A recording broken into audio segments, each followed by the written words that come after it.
Okay folks, here we have my Porter Cable C2005 Type 3 air compressor. It's 2008.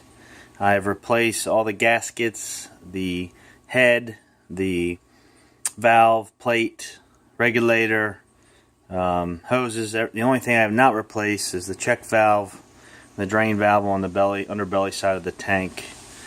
I cannot seem to figure out what is going on with the motor.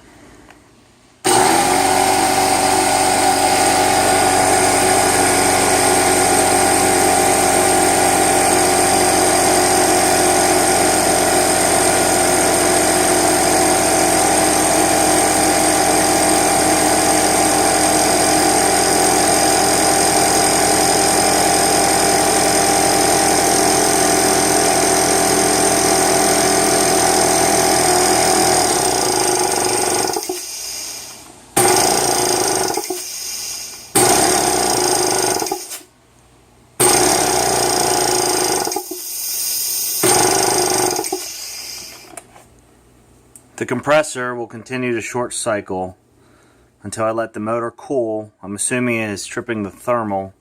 Pressure switch has been replaced also. If anyone has an idea of where to go from here, please let me know. Thanks.